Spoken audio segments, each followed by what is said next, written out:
இங்க தினேஷ் ஏற்படுத்திய அந்த குழப்பத்தால முத்து வீட்ல பெரிய பிரச்சனை நடக்குது. இங்க மனோஜ் வந்துட்டு முத்து தான் இது எல்லாத்துக்கும் காரணம் அப்படின்னு சொல்லி இங்க திட்டவும் ஆரம்பிக்கிறாங்க. அதுக்கிடையில இங்க மீனா சொல்ற ஒரு விஷயம் தான் இங்க ரொம்பவே அதிர்ச்சியை கொடுக்குது ரோஹிணிக்கு. ஏன்னா எந்த ஒரு காரணமும் இல்லாம யாரும் வீணா வந்து மிரட்ட போறதும் கிடையாது. அந்த அவசியங்களுக்கு கிடையவே இல்லை.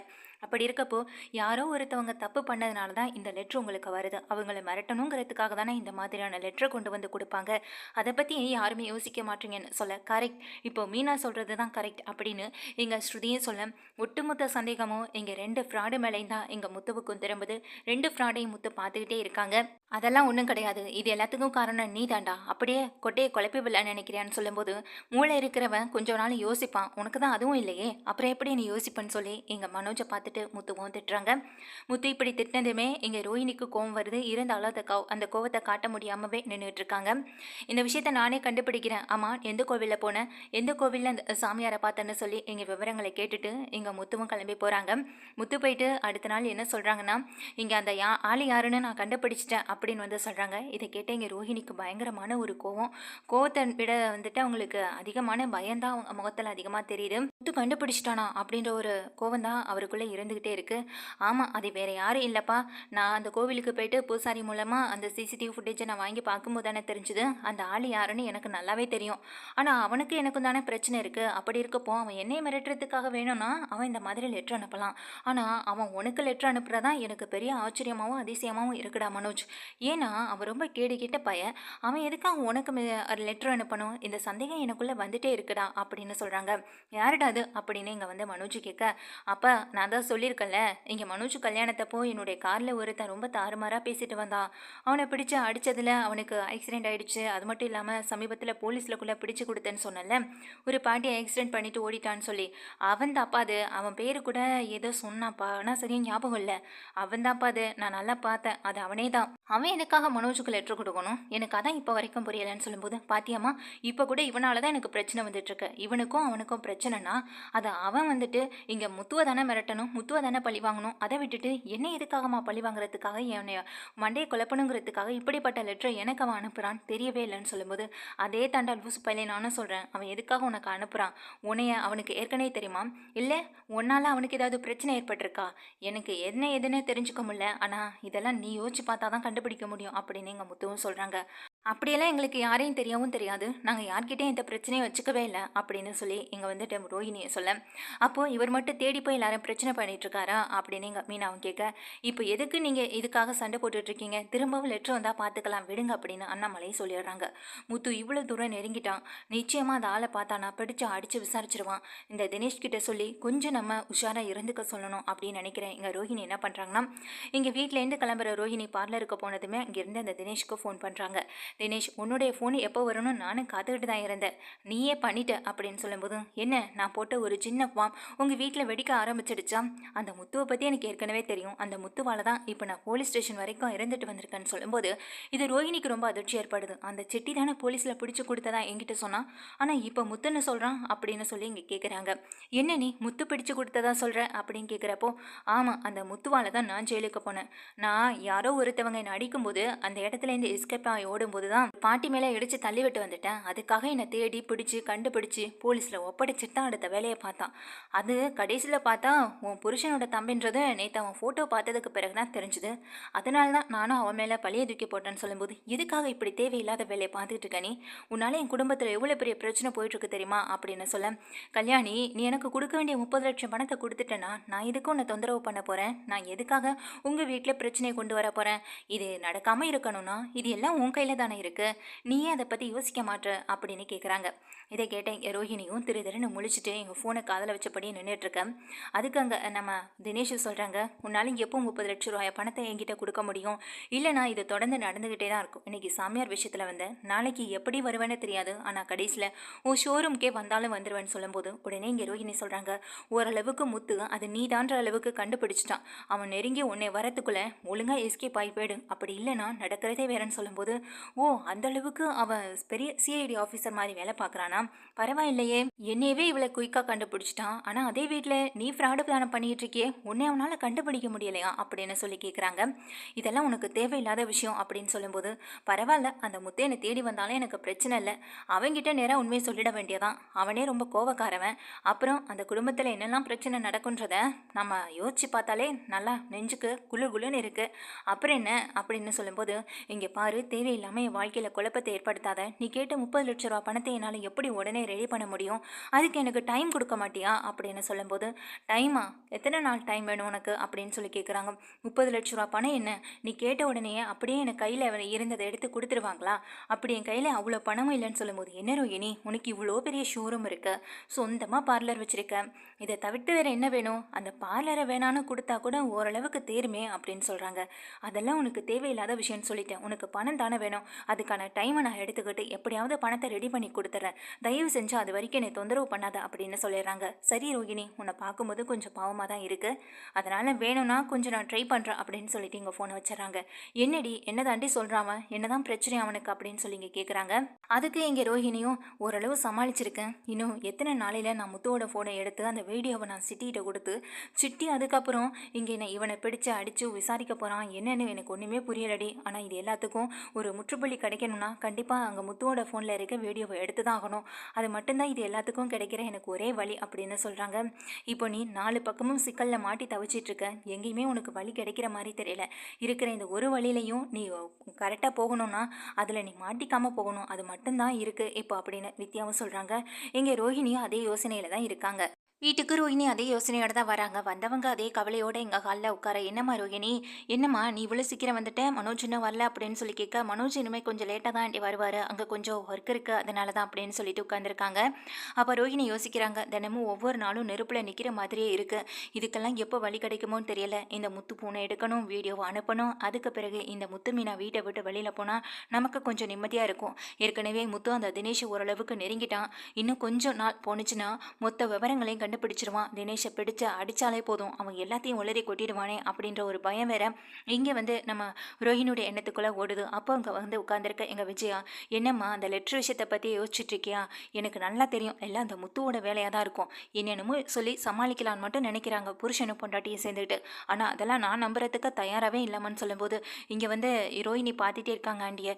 என்னம்மா மனோஜும் அதே யோசனையில் தான் இருக்கானா? பாவம் அவன் இப்போ தான் ஷோரூம் வச்சு ஓரளவுக்கு அதில் முன்னேறி வரவும் ஆரம்பிச்சிருக்கான்.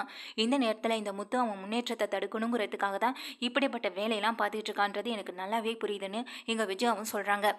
ஆண்டி அப்படின்னு இங்கே ரோஹிணி எடுக்கும்போது உடனே இங்கே விஜயா சொல்கிறாங்க, இல்லைம்மா ரோஹிணி, உங்களுடைய கஷ்டம் என்னன்னு எனக்கு நல்லாவே புரியுது. இதுக்கெல்லாம் ஒரு முடிவு கட்டியே ஆகணும். எங்கே இதுங்க ரெண்டையும் வீட்டை விட்டு வெளியில் அனுப்பலான்னு பார்த்தா இவர் தான் அதுக்கு முடியவே முடியாதுன்ற மாதிரில இருந்துகிட்டு இருக்காரு. இதில் இதுங்க சொல்லுதுன்னு சொல்லிட்டு வீட்டில் கொள்ளு வைக்கிறதுக்கு வேற நான் ரெடி பண்ணிட்டேன். இந்த கொள்ளுவை இப்போ வைக்கிறதுக்கு வேற அவள் ரெடி பண்ணிகிட்டு இருக்கான் அப்படின்னு சொல்லும்போது, இப்போ எனக்கு ஒரு ஐடியா கிடச்சிருச்சுமா. இவளை வீட்டை விட்டு வெளியில் அனுப்ப முடியலைன்னா என்ன, இதை வச்சு இவளை எவ்வளோ அசிங்கப்படுத்தணுமோ அந்த அளவுக்கு அசிங்கப்படுத்துகிற வேண்டியதானே எங்கள் விஜயாவும் நினைக்கிறாங்க. மீனாவும் எல்லா வேலைகளையும் முடிச்சுட்டு இந்த கொள்ளு பொம்மைகள் எல்லாத்தையுமே எடுத்து அங்கே அடுக்கி வைக்கிறதுக்காக படிக்கட்டுகளில் இங்கே மீனாவும் நல்லா ரெடி ஆகிட்டு வரதை பார்த்ததும், பாத்தியா எவ்வளோ சொக்க ரெடியாக இருக்கான்னு சொல்லிட்டு எங்கள் விஜயா பக்கத்தில் போகிறவங்க, என்னடி இன்னமும் என்ன பண்ணிகிட்டு இருக்க அப்படின்னு சொல்லி கேட்க, வீட்டு வேலையெல்லாம் முடிச்சிட்டியா, இல்லை அதையும் நாங்கள் தான் பண்ணணுமா அப்படின்னு கேட்க, நான் உங்களை என்னைக்கிட்ட வேலை வாங்க வச்சுருக்கேன், எனக்கு அப்படிப்பட்ட எண்ணம்லாம் இல்லை, நான் எல்லா வேலையுமே முடிச்சிட்டேன்னு சொல்கிறாங்க. அந்நேரம் தான் ஸ்ருதியும் வெளியிலேருந்து வெளியில் வராங்க. நானே ஏதாவது ஹெல்ப் பண்ணட்டுமா அப்படின்னு சொல்லும்போது, என்ன ஸ்ருதி நீ போய் அப்படின்னு சொல்லி விஜயா கேட்க, இல்லை ஆண்டி எல்லாரும் சேர்ந்து தானே செய்கிறோம், அப்படி இருக்கப்போ நமக்கு இதில் எல்லாம் பங்கு இருக்குல்ல அப்படின்னு சொல்கிறாங்க. என்ன ரோஹிணி நீங்களும் வரீங்களா அப்படின்னு கேட்குறப்போ, இல்லை ஸ்ருதி எனக்கு கொஞ்சம் டயர்டாக இருக்குது, நான் கொஞ்சம் லேட்டாக வந்துக்கிறேன் அப்படின்னு சொல்லிட்டு இங்கே ரோஹிணி உட்காந்துருக்காங்க. ஆண்டி நீங்களும் கொஞ்சம் எடுத்து வைக்கலாமேன்னு சொல்லும்போது, என்னாலெல்லாம் முடியாது, இது யார் ரெடி பண்ணாங்களோ அவங்களே எல்லாத்தையும் பார்த்துக்கட்டும் அப்படின்னு விஜயா சொல்லும்போது, அதுக்கு மீனாவும் இதில் எனக்கு எந்த சிரமமும் இல்லை ஸ்ருதி, நானே பார்த்துக்கிறேன் அப்படின்னு சொல்கிறாங்க. அப்புறம் என்ன, உங்களுக்கு தேவைன்னா நீங்களே பார்த்துக்கோங்க, அப்போ என்னையும் பண்ண வேண்டாம்னு சொல்கிறீங்களான்னு எங்கள் ஸ்ருதி சண்டை போடுற மாதிரி நடிக்க, நான் எதுக்குங்க அப்படி சொல்ல போகிறேன், உங்களுக்கு விருப்பம்னா செய்யுங்க, விருப்பம் இல்லைன்னா செய்ய வேண்டாம், அதைத்தான் நானும் சொல்கிறேன்னு சொல்லும்போது, நீங்கள் சொல்லி செய்யணுன்ற அவசியம் எனக்கு இல்லைன்னு சொல்லி எங்கள் ஸ்ருதியும் போய் ஹாலில் அப்படியே உட்காந்துடுறாங்க. அப்போ தான் எங்கள் விஜயா மீனாட்டை கேள்வி கேட்குறாங்க. 8க்கு 10 அந்த ரூம்ல இருந்துட்டு இப்போ இந்த வீட்டை பார்த்ததுமே அதை செய்யணும் இதை செய்யணும்னு 1008 ஆசையெல்லாம் வரத்தான் செய்யும். இன்னும் எத்தனை நாளைக்கு இங்க இருந்து இதெல்லாம் செய்யணும்னு நினைச்சிட்டு இருக்க போறான்னு தெரியல. இந்த வீட்டையே அவ கண்ட்ரோல்ல வைக்கணும்னு நினைச்சிட்டா. ஆடுடி ஆடு. இன்னும் எத்தனை நாளைக்கு இந்த ஆட்டத்தை நீ ஆட போறேன்னு நானும் பார்க்க தானே போறேன். எல்லாத்துக்கும் ஒரு அளவு இருக்குல்ல. இந்த வீட்டை விட்டு நீயும் முத்துவும் போக போறதும் உறுதி. அதுல எந்த சந்தேகமும் இல்லை. நீயும் உன் புருஷனும் சேர்ந்து தான் இப்படிப்பட்ட வேலையை பார்த்துருக்கீங்க. அந்த பாடிகார்டையே அடிச்சிட்டோன்னா நீங்க தான் இந்த வீட்லயே பெரிய ஒரு ஆளு மாதிரி காட்டிக்கிறீங்களா? அதெல்லாம் வேற எங்கேயாவது போய் வச்சுக்கோங்க, எங்க கிட்ட காட்ட வேண்டாம் அப்படி இங்க விஜயாவும் சொல்ல, ஆண்ட் எதுக்கு இப்போ தேவையில்லாம பேசுறாங்கன்னு புரியலேன்னு இங்க ரோஹிணியும் சரி ஸ்ருதியும் சரி நினைச்சிட்டு இருக்க. இங்க மீனா வந்துட்டு பார்த்துட்டு எதுவுமே பேசாம பொம்மைகள் எல்லாம் எடுத்து வச்சிட்டு இருக்க. இங்க ஒருத்தி நான் பேசிக்கிட்டு இருக்கேன், அதுக்கான பதில் மரியாதை எதுவுமே இல்லாம நீ பாட்டுக்கு ஒரு வேலையை பார்த்துக்கிட்டு இருக்கியே அப்படின்னு விஜயா சத்தம் போட, அதுக்கு இங்க உடனே மீனா சொல்றாங்க, இப்போ என்னத்த பிரச்சனை உங்களுக்கு? ஆரம்பத்துல நீங்க தானே கொள்ளு வைக்கணும்னு சொன்னீங்க, சரின்னு சொல்லி தானே சம்மதம் வாங்கி தானே நானும் ஆரம்பிச்சேன். இப்போ வைக்க போற நேரத்துல இவ்வளவு பிரச்சனை பண்றீங்களேன்னு சொல்லும்போது, நானாடி பிரச்சனை பண்றேன்? நீயும் உன் புருஷனும் அமைதியா இருந்தீங்கன்னா நான் எதுக்காக இந்த பிரச்சனையெல்லாம் பண்ண போறேன்? நீங்க செய்யற பாவத்தை எல்லாம் கழிக்கணுங்கிறதுக்காக தானே இப்படிப்பட்ட வேலைகளை பார்த்துட்டு இருக்கீங்க. நீங்க எவ்வளவு பாவம் செஞ்சிருந்தாலும் இந்த மாதிரி கொள்ளு வைக்கிறதுனாலையும் கோவில் குளத்துக்கு போறதுனாலையும் அதெல்லாம் தொடக்கவே முடியாதுன்னு இங்க விஜயா சொல்லும்போது, நாங்க எந்த பாவமும் பண்ணல, எல்லாரும் நல்லா இருக்கணும் அப்படின்றதுக்காக தான் இந்த கொள்ளு வைக்கணும்னு ஆசைப்பட்டதுனால தான் அவரும் ஒத்துக்கிட்டாரு, மாமாவும் ஒத்துக்கிட்டாங்க. எந்த பாவத்தையும் கரைக்கணுன்ற அவசியம் இல்லை, ஏன்னா நாங்க யாருக்கும் எந்த கெடுதலும் பண்ணவே இல்லை அப்படின்னு சொல்றாங்க இங்க மீனாவும். அப்பதான் இங்க விஜயாவும் சொல்றாங்க, அப்ப நான் பாவம் பண்ணிட்டேன்னு சொல்றியான்னு சொல்லி கேட்குறப்போ, அப்படி நான் யாரையும் குறிப்பிட்டு எதையுமே சொல்ல மாட்டேன் அப்படின்னு சொல்லிட்டு இங்க திரும்பவும் தான் வேலைகளை பார்க்க ஆரம்பிக்க வீட்டுக்கு சில ஆட்களும் வர ஆரம்பிக்கிறாங்க. அப்போ இங்க மீனா வந்துட்டு யாருக்கு சாப்பாடு கொண்டு கொடுக்க போவாங்களோ அந்த தாத்தா பாட்டி உள்ள வர, நில்லுங்க நில்லுங்க நில்லுங்க, நீங்க இதுக்காக இங்க வரீங்க? யார் நீங்க? ரோட்ல போறவங்கலாம் வரவங்கலாம் இங்க கொள்ளு ஃபங்க்ஷனுக்கு வரணும்னு யார் சொன்னது அப்படின்னு சொல்லும்போது, மீனா ஓடி போய், தாத்தா பாட்டி வாங்க பாட்டி, எப்படி இருக்கீங்க? நல்ல வேளை நீங்க வந்துட்டீங்க, நீங்க வரமாட்டீங்களோ இல்லைன்னா அவர்கிட்ட சொல்லி கூட்டிட்டு வரணுமோ நினைச்சேன்னு சொல்லும்போது, முத்து தம்பி தாப்பா எங்களை கூட்டிட்டு வந்தது அப்படின்னு சொல்றாங்க. அப்படியே தாத்தா உள்ள வாங்க அப்படின்னு சொல்லும்போது, யாரடி இது? இவங்களெல்லாம் இதுக்காக இந்த வீட்டுக்கு வர வச்சிருக்க அப்படின்னு சொல்றாங்க. நான் சாப்பாடு கொண்டு போய் கொடுப்பேன்னு சொன்னல மாமா, அது இவங்க தான் மாமா, ரோட்டோரத்துல இருந்து ரொம்ப கஷ்டப்படுறவங்கன்னு சொல்லும்போது, ஓ வீடு கூட இல்லாம நடு தெருவில் நிக்கிறவங்களா? இப்படியெல்லாம் நீங்களும் ஒரு நாள் போய் நிக்கத்தான் போறீங்கன்னு சொல்றாங்க இங்க வந்து நம்ம விஜயாவும். இதை பார்த்துட்டு இந்த தாத்தா பாட்டிக்கு ஒரு மாதிரி ஆயிடுது. இங்க விஜயாவையும் பாக்குறாங்க. நீங்க எதுவும் நினைச்சுக்காதீங்க ஐயா, உள்ள வாங்க அப்படின்னு சொல்லிட்டு அண்ணாமலையும் உள்ள கூப்பிடுறாங்க. என்னங்க நீங்க கண்டவங்களெல்லாம் வீட்டுக்குள்ள கூட்டிட்டு வந்து நடுகாலில் உட்கார வைக்கிறீங்க? இந்த வீட்டை அதுக்கு தான் எங்க அப்பா எங்களுக்கு எழுதி கொடுத்துட்டு போனாரா அப்படின்னு சொல்லி திட்டும்போது, நீங்க வாங்க ஐயா அப்படின்னு சொல்லிட்டு எங்க அண்ணாமலை திரும்ப உள்ள கூட்டிட்டு போக, நில்லுங்க, என் பேச்சை மீறி நீங்க எப்படி உள்ள போகலாம்? மீனா முதல்ல இவங்களை வெளியில போக சொல்லு. ஆமா, என்னைய கேட்காம நீ எப்படி இவங்களெல்லாம் வீட்டுக்குள்ள கூட்டிட்டு வரலாம்? என்கிட்ட நீ கொள்ளு வைக்கிறேன்னு தானே சொன்ன. இப்படி ஆளாளுக்கு உன் விருப்பத்துக்கு நீங்க பண்ணிட்டு இருந்தீங்கன்னா அப்புறம் இந்த கொள்ளு வைக்கிறவே வேணான்னு சொல்லிடுவேன் அப்படின்னு சொல்றாங்க. சரி மீனா, நாங்கள் இங்கே வந்தது உங்கள் வீட்டில் உள்ளவங்களுக்கு பிடிக்கலன்னு நினைக்கிறேன், நாங்கள் 2 பேரும் வெளியில் போயிடுறோம் மீனா அப்படின்னு எங்கள் தாத்தா பாட்டி ரொம்ப பாவமாக சொல்கிறத பார்த்ததும் முத்து அப்போ தான் கார் பார்க் பண்ணிவிட்டு மேலே ஓடி வரவங்க. எங்கள் தாத்தா பாட்டி ஃபீல் பண்ணிவிட்டு அந்த இடத்துலேருந்து கிளம்புறத பார்த்ததும், நீங்கள் எதுக்காக இந்த வீட்டை விட்டு வெளியில் போகணும்? இந்த வீட்டில் எல்லாருக்கும் உரிமை இருக்குல்ல, நான் யார் யாரை இங்கே கூட்டிகிட்டு வரணுன்றது எங்களுக்கு நல்லாவே தெரியும்.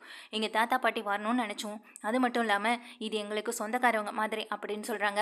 இதை கேட்ட எங்கள் விஜயா சிரிக்க ஆரம்பித்தது மட்டும் இல்லாமல், ஆமாண்டா கடைசியில் நீயும் பொண்டாட்டியும் அந்த இடத்துல தான் போய் உட்கார வேண்டிய நிலைமைக்கு வரப்போகுது அப்படின்னு சொல்கிறப்போ, இங்கே ரோஹிணியுடைய மனசுக்குள்ளே ஒரு பக்கம் குழுகுலுன்னு இருக்குது. ஏன்னா மீனாவுக்கு இதெல்லாம் புதுசு இல்லை, ஏற்கனவே அவங்க குடும்பத்தோடு அந்த மாதிரி இருந்தவ தான்.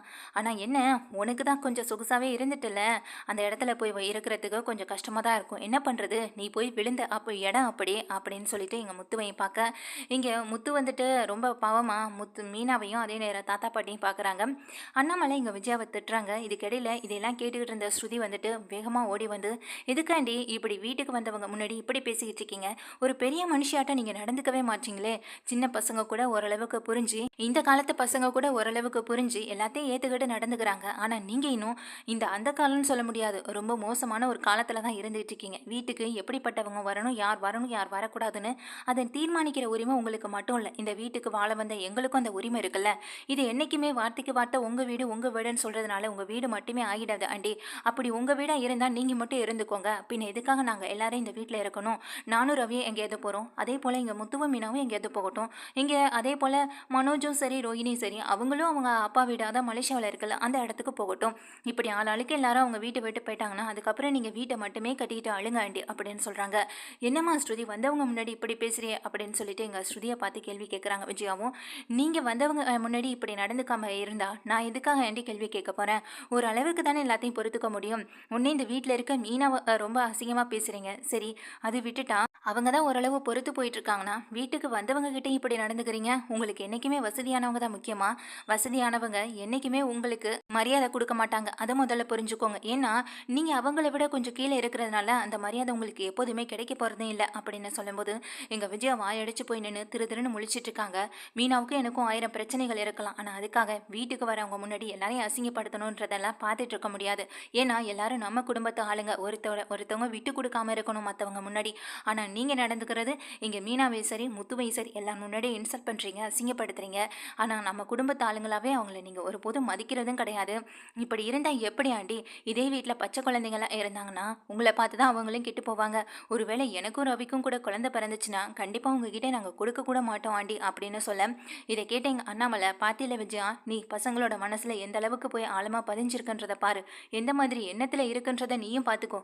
இதெல்லாம் நீ நடந்துக்கிற விதத்துலேருந்து தான் உனக்கு கிடைக்கிது. அதை முதல்ல புரிஞ்சுக்கிட்டனா உனக்கு நல்லது. இப்படி வசதி தான் முக்கியம், பணம் தான் முக்கியம்னு பார்க்குறவங்க எல்லாரையும் ஏழாம பார்த்தனா கண்டிப்பாக நீ வாழ்க்கையில் நிறைய கஷ்டப்பட்டு தான் இருப்ப அப்படின்னு சொல்லிட்டு, நீங்கள் வாங்க ஐயா, இவ பேசுகிறதெல்லாம் பெரிய பேச்சாவே எடுத்துக்காதீங்க. ஏன்னா நல்ல மனசு இருக்கிறவங்க இந்த மாதிரி நம்மளை கஷ்டப்படுத்தினா நம்ம கஷ்டப்படலாம், கவலைப்படலாம், அதில் ஒரு அர்த்தம் இருக்குது. எப்போதுமே இது போல் பேசுகிறவங்க கிட்ட நம்ம என்றைக்குமே எதையுமே எடுத்து சொல்லி புரிய வைக்கவும் முடியாது. புரிஞ்சுக்கிற ஜென்மங்களும் கிடையவே கிடையாது.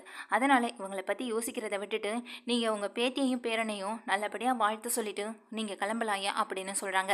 அதுக்கு பிறகு அவங்களும் என் பேரன் பேத்திக்காக தான் நானும் இந்த வீட்டில் இவ்வளோ நேரமாக நின்றுட்டுருக்கேன்.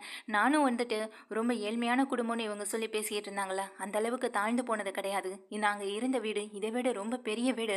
நானும் என் பொண்டாட்டியும் ஆரம்ப காலத்துலேருந்து ரொம்ப சந்தோஷமாக நல்லபடியாக தான் வாழ்ந்துட்டு இருந்தோம். எங்களுக்கும் உங்களை போன்றவே தான் 3 பசங்க. ஆனால் 3 பசங்களும் இப்போ என்னோட இல்லை, என் வீட்டுக்காரமாவும் இதே போல தான் நடந்துகிட்டு இருந்தாங்க. என்னுடைய பசங்க கிட்ட ஓரளவுக்கு மேலே அவங்களால தாங்கிக்க முடியாமல் இப்படி எங்களை நிர்கதியாக விட்டுட்டு போயிட்டாங்க. கடைசி காலத்தில் எங்களால் எதையுமே செஞ்சுக்க முடியலை, சாப்பிட முடியலை, எதுவுமே பண்ணவும் முடியலை. அந்த வீடு இப்போ அனாதையாக கிடக்கு. அந்த வீட்டில் போய் கூட எங்களால் இருக்க முடியலை.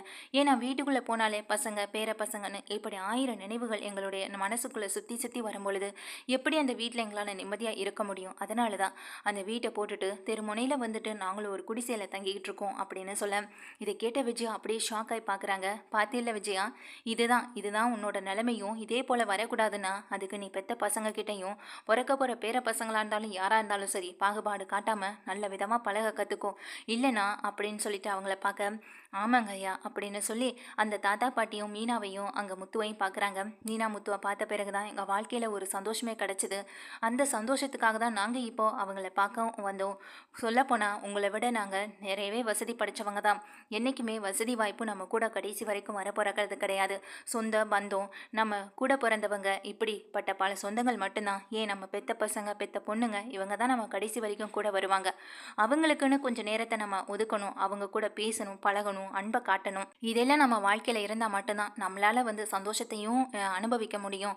வசதி மட்டுமே நமக்கு சந்தோஷத்தை கொடுத்துறாது அப்படின்னு இங்கே தாத்தாவும் பாட்டியும் பேசுகிறது மட்டும் இல்லாமல் எங்கள் மீனாவுக்கும் முத்துவுக்கும் வாழ்த்து சொல்லிட்டு, சரிப்பா முத்து நான் கிளம்புறேன்னு சொல்கிறாங்க. என்ன அதுக்குள்ளே கிளம்பிட்டீங்க? இன்னும் குழு ஃபங்க்ஷன் நடக்கவே இல்லை, இன்னும் ஆட்கள் எல்லாம் நிறைய பேர் வர வேண்டியது இருக்குது, நீங்கள் வாங்க தாத்தா பாட்டி அப்படின்னு சொல்லி இங்கே தன்னுடைய ரூம்க்கு கூட்டிகிட்டு போகிறாங்க தாத்தாவையும் பாட்டியையும். இங்கே விஜயா அப்படியே அசிங்கப்பட்டு அவமானப்பட்டு நின்றுட்டுருக்கேன். உங்ககிட்டேருந்து நான் இப்படி ஒரு விஷயத்தை எதிர்பார்க்கவே இல்லை ஆண்டி.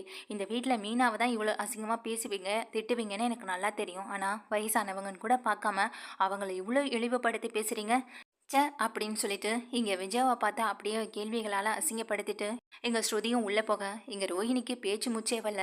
அவங்களே இந்த பிரச்சனையிலேருந்து எப்படி தைப்பிக்கிறதுன்னு பார்த்துட்டு இருக்காங்க. இதில் இந்த ஆண்டி வேற அப்படின்ற மாதிரி பார்த்துட்டு அவங்களும் உள்ளே போக விஜயாவை காரி துப்பாத குறையும் அண்ணாமலை பார்த்துட்டு, நீ எல்லாம் என்றைக்குமே திருந்தாத ஜென்மம் விஜயா அப்படின்னு சொல்லிட்டு போக இங்கே விஜயா தான் அசிங்கப்பட்டு கூனி குறுகி நின்றுட்டுருக்காங்க. அவங்க சொன்ன மாதிரி நம்மளுடைய வாழ்க்கை இதே மாதிரி ஆகிடுமோ? நம்ம 3 பசங்களும் நம்மளை விட்டு போயிடுவாங்களோ? நம்ம முத்து மீனாவை தான் இந்த வீட்டை விட்டு வழியில் அனுப்பணும்னு நினைக்கிறோம். அப்புறம் இந்த ரவி ஸ்ருதி மனோஜ் ரோஹிணின்னு இப்படி எல்லாரும் நம்மளை விட்டு போயிட்டா நமக்கு அது என்னாகிறதுன்னு எங்கள் பயந்து போய் அசிங்கப்பட்டு தான் நிற்கிறாங்க விஜயாவும்.